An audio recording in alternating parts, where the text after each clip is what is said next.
Everybody, welcome to this week's live on Facebook. Although we're not live because we're pre-recording this week, but I wanted to have this conversation with Meghan O'Malley, somebody who's very special in my life, and I wanted to bring it to you guys, and we couldn't do that live because of scheduling, so we're doing it pre-recorded and calling it live. Don't be shocked. Things might be said today that are really important and you needed to hear, and that's why we're doing this. So first, let me talk a little bit about Meghan.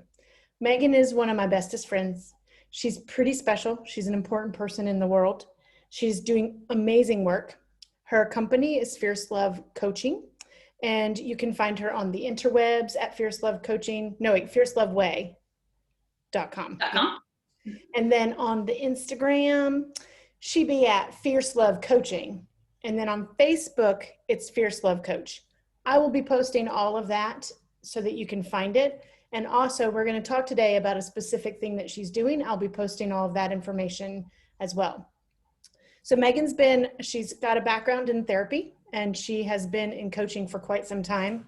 I have been lucky enough to be part of her programs, and some of the most transformational work I've done in a long time came through one of the programs that I did with her recently. And meeting a group of women, that's been a really great process for me and a place for me to be held in return for all the holding that I do with other people. So Meghan's also one of my best buddies, but I've gotten to experience her as a facilitator and a coach, which is pretty amazing. And that's why I wanted to bring this to you guys today, because I feel like you guys need to know about her, first of all. And also, she has an amazing workshop coming up. We're going to talk about that. I'm not going to do anything about that yet. We're going to talk about it in a second. But so I wanted to share it with you guys so that you knew about it. And so there's really not any more magical words that I could use. So I'm just going to say, welcome, Meghan.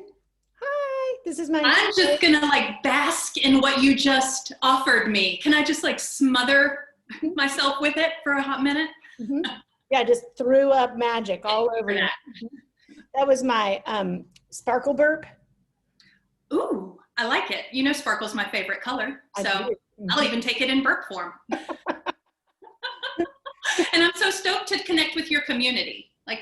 We've talked about collaborations and how our stuff intersects, so I really am grateful to have the opportunity to get in there with your people, because I know they're magical. Sure. Yeah, and I'm really excited to bring this to them as well, because a lot of them have been with me through my whole pivot from Just Shift to quantum integrative wellness to talking all my woo and, talking all about it. And so you're a really important part of that. And you guys will see Meghan and I doing a lot more collaboration in the future. We've talked about it a couple times. It's going to happen. Some things they cooking. We got some stuff percolating. So today, though, we're going to talk about this amazing workshop you have coming up called Embodied Boundaries, right? Now, first of all, you guys need to know that Meghan is the boundary expert, the boundary whisperer. I am a committed boundaries student that is chronically humbled in my own growth so that I can serve. So expert is not something that I necessarily claim there. I just surrender to the learning that boundaries can offer, because it seems like a never-ending journey. We can always get deeper into the alignment of ourselves and our truth. For sure. And I think that is spoken like a true expert. Okay. A real expert would be humble about the fact they're an actual expert. And they're living the life lesson of it, right? That's how we get to be an expert, is because we get to swim in the effing water all the time. So I want to talk a little bit about boundaries first, just in general, because a lot of people, when they think about boundaries, they think of physical boundaries, this is my yard, this is your yard. And it tends to be a fairly masculine, boundary kind of thing. Yeah. And I'm not sure that people really understand the expansiveness of what boundary work is. So will you talk about that a little bit first? Yes, I will see if I can cram this disco ball of boundaryness into a reasonable amount of time. So one of the things that I'm so passionate about is that you just spoke to, is that it's such a limited understanding of this big concept, which is the case for most spiritual concepts or really transformational things like respect, compassion, all those kinds of things. And boundaries is one of them. And we are taught to approach it like we are taught to approach so many other things, from an either or perspective and in a very reactive way. And I spent much of my life earlier trying to suppress and then be like a ninja reacting to the shit life threw at me. That is exhausting and not really very empowering. And at some point in my 30s, I realized that there was a proactive way to be present in the world that allowed all of my relationships to be more healthy and all of my work endeavors to be more clean and clear, and my relationship with myself to be a lot more holistically true and empowering. And that was through the work of boundaries. And I talk about the anatomy of a boundary a lot. And we think of boundaries as like when you're bowling and you cross the line and there's the, like we wait for somebody to cross our line and then we're like, that's the basic understanding of reactive boundaries. But the anatomy of a boundary, as I understand it, is 3 parts. It's learning to tune inward, which especially for most of us who have been conditioned in the code of woman in our culture, are not taught to do that. We're taught very early to orient to the outside world. So part 1 is learn to tune inward, which is, there's all kinds of fancy ways to do that are really fun. Some of them gritty, some of them mystical and magical. And then the second part is how to structure it, how to say the damn thing. Like there's an art to that. And then the last part is energetic boundaries, how to give back the energy that is not yours to the person. So it's this big way of navigating all moments of life, really. Like, am I in integrity to myself? And am I being responsible for my own energy, behavior, and choices? And that's the good, bad news about boundary, is like, we have a lot more choice than we give ourselves credit for. Faux show.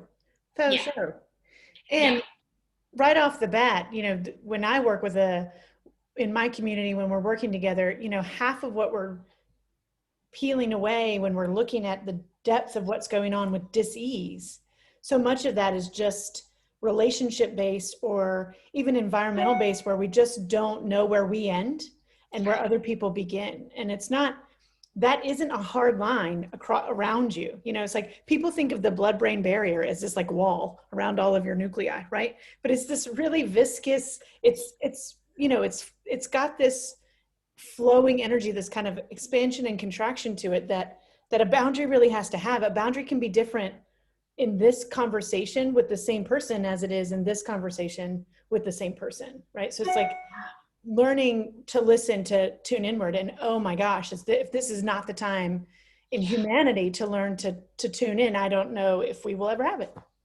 This is the time. Right. Yeah. Because if nothing else, 2020 has taught us all that stuff you've been holding on to, thinking it was secure, it's not. So you better find some sort of like inner buoy to grab onto while the storm is coming through. And that's really what boundaries are, is being willing to navigate the discomfort associated with being true to ourselves. And that's in our energy, in our words, in our choices, rather than pleasing and shoulding. I talk a lot about the shoulds. Like, I was an A+ student in nailing those shoulds. Who do you need me to be? Nailed it. Who do I need to be to impress you? Great, got it. And there's a suffering and all kinds of, like you named, physical, emotional manifestations of that chronic self-betrayal. Like, our bodies will tell us. Should is that's interesting, because that's a major crossover, and you will be seeing some work coming out of collaboration with Meghan and I on the world of shoulds. But there's a major crossover here in the sense of, like, a should is a guilt response, and a guilt response is an amygdala response. So the amygdala is the sentinel of fight or flight, and it's on the lookout for the things that put us into fight or flight response, right? And we often think of like just kind of general stress, but what it's actually on the lookout is for 5 primal emotions, and that is anger, which none of us have any of that, and then there's freeze or escapism. And 7s are classically trained for escapism, so I have a whole book I could write in that one. The next one is panic, and panic can come from the fear side or from grief side. And then fear, threat, danger, like that's just full on, there's a damn bear, get your shit together, we got to go. But then the last one, and the one that no one really thinks about, is guilt. And guilt shows up as shoulding, woulds, coulds, and shoulds. And it's either self-blame or self-shame or blame, and so there's this whole weird relationship we have with who's the victim and who's not the victim. And that is really one of the major, in my world, that's one of the major underlying disruptive frequencies to a solid boundary. Is like, because that's totally disoriented. If you're blaming yourself, then you're totally out of your intuitive self. And if you're blaming someone else, then you're not even in your body. Like you haven't even taken responsibility for your part yet. So there's. And I'm an expert on that, because Enneagram 1s are great for inner criticism and external blame. So I've danced that area you say that people don't often think about. That's been like my jam for a lot of my life, is playing that tug of war, which of course is why I'm drawn to boundaries, right? For sure. Because I know how painful it is to feel the disconnection of judgment, as well as the disconnection of self from that inner shaming and guilting kind of response. And there is a different way. There is a different way. So let's talk a little bit about this particular workshop that you have coming up, because this is not just, it is boundary work and work that you've been doing for a long time, but this is a whole nother beautiful level. And so I don't want to give it away. So I want you to talk about this collaboration that you're doing and introduce it in your own words, because I don't want to mess it up. So go ahead. Talk. So I have been calling in a collaboration to do equine coaching for years. Like with my little woo powers, like show me the person. Because years ago I had the experience of doing it. And one of the things that I am so amazed by when it comes to horses is their energetic integrity and their sense of sovereignty. Like they do not engage in relationship with anyone who is out of energetic integrity. And in our human dynamics from boundaries, we can create stories, we can get caught up in words, it can get very complicated. With horses, you simply are in alignment, holistic alignment, and they'll be like, oh, hey, let's hang out. Or you aren't. And they're like, is anybody even here? I don't know. Or they'll push your boundaries because they have this deep intuitive wisdom around where our growth is. So when I've been working with horses, I did a workshop on white fragility recently, and I got to be reminded of the magic that they offer. And it's like they just know, and we can receive that push and that challenge in a different way because they're not human, and we can't project all of our shit on them. We're just like, we just feel it, and we feel it in our bodies, and their resonance, their energy is so, you can speak to this from the more sciencey side, but like, it's just so clean and pure that 20 minutes in the ring with a horse, trying to find that place of relating, is like months of therapy or coaching, because it's not theory, it's felt in the body, and that is something that does not go away. So boundaries are about that state of presencing with the self and with alignment, and making our decisions from there, rather than trying to make the right decision to feel that sense of alignment. And horses take you there. Like, this day-long workshop is going to be hugely transformational for everybody who is, brave enough and ready enough to go there.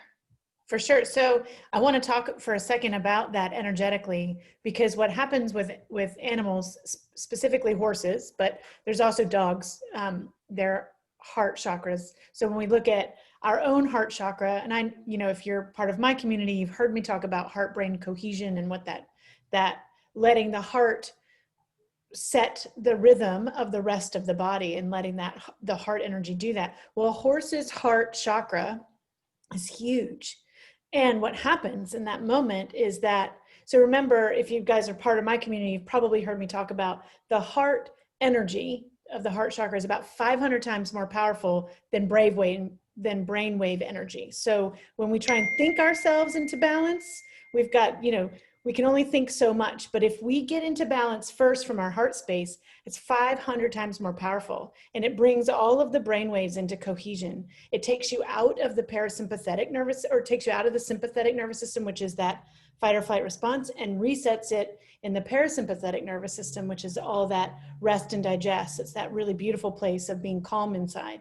And what happens when humans and horses come together is that the horse, it just is being, right? There is no out of alignment for a horse. They don't get out of alignment, right? And so they're just kind of radiating. They're just this big pulsing energy of love, basically. And when you step into that, if that's not where you are, it forces your own energetic system to realign to the horse, right? And so it's like basically humans entrain to the horse energy. And so it puts you into parasympathetic, it calms you down. That's why it's such a powerful therapy for anybody who's in a stress state. And I don't know anyone who is not in a stress state right now. Like there's just like no one in the world can say, yeah, I'm just not feeling stressed. I mean, that's not true. There are people in the world, yeah, but probably not in our country, you know, like that just can just stay in a state of parasympathetic function, you know, like I love to think that I can, but it's not true.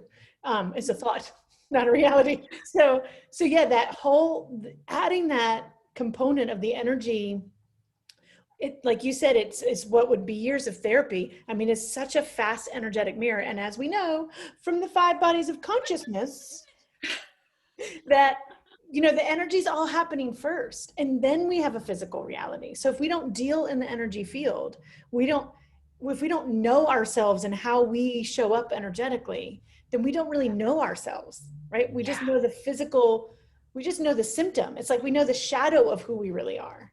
And that's what a horse can really like fast show us, is in a really beautiful way. So I wanted to make sure I also mentioned you're going to be working with an equine specialist, but I don't know if we talked about her. Yes, Terry Kozak. She's an equine specialist and she's brilliant. And part of why I'm so excited about it is, you know, I don't have to go buy a bunch of horses and figure out all of the things about horses to do all of that.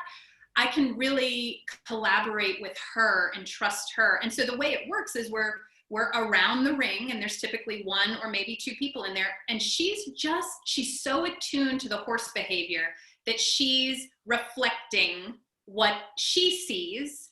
And then, you know, because coaching is really empowering, it's allowing that person who's in there to notice and know what they know as a result of those reflections. And then my coachy self, as things are coming together, I'm thinking of your little letters here, is is being able to say, how does this reflect how you show up in your life, or to this part, you know, of your life, or your ability to stand truth, whatever it is that person's working on. And then that's that leap of consciousness that you talk about, where that presencing and that felt experience that was unconscious before becomes abundantly conscious, to where you can't unknow it. There is now this deep understanding of the self that happens again in like 10 to 15 minutes that will begin to integrate. That's part of why we're doing a follow-up the week after, just via Zoom, to help people unpack, because there's a lot that comes up in this work, and we feel strongly about just holding a space for a bit of continued integration there. Yeah. So that's something that we don't talk about a lot, but it's a bonus. Well, you're the queen of bonus. That I know. So, and you know, you guys have heard me talk about it. When you have that leap to that aha moment, that new perspective, it can't be undone. Like Meghan said, you can't undo it, but you do have this result of that, which is called downward causation, where it basically goes in and realigns your whole matrix to this new understanding. It will change the mental patterning, and the mental patterning will then change the brain chemistry, and it will emote. It's going to move that emotion in the vital body in a new way. And it's going to eventually become a new feeling, a new physiology, you know, and then a new physical being. So and that's kind of how that whole process works. So it's like this whole way of realigning, you know, in just a few minutes of understanding what's going on in your energetic field, because that's what a horse can really, I mean, we all know those people that are horse people. My youngest daughter is one of them. Mm-hmm. Just like she can step in with a horse, and it's like they immediately show up, like they match each other and they just know each other, you know, like, and we've all met those people that just know horses, you know, like, and it's a gift, you know. So I'm really excited that you're going to be working with Terry, and that so, and then before we pop off, I actually wanted to tell my people, if you're worried about riding a horse, this isn't about getting on a horse. You're not going to get on the horse. This is about being with an animal. It's like swimming with dolphins, right? You're going to go be in the ring with horses. So don't count it out because you're not a horse person, and don't count it out because you think you can't ride. I want to make sure, because I had that misconception when I first talked to Meghan about it. I was like, do you get on the horse? You know, like, which is a really masculine thing to do. We get on the horse and we control it. And that's how. And it's an agenda. And that's how we're taught to be, even with the concept of boundaries. We're taught initially, like, first brush of boundaries work is like, you just go tell them. You just go tell them what you want. And while that's necessary sometimes, everything works better when it's from a state of connection and intention and alignment, rather than that sort of power differential thing. Yeah, that's really cool. So cool. Okay, so then there's I just said she's the queen of bonus. So it's a whole day workshop. Mm-hmm. That includes, and you guys know I'm going to talk about food right now because I love food. And I like a little fancy, so. Yeah. Meghan is my friend that's got some bling on her, in a really fun, magical bling, not just fashion bling kind of way.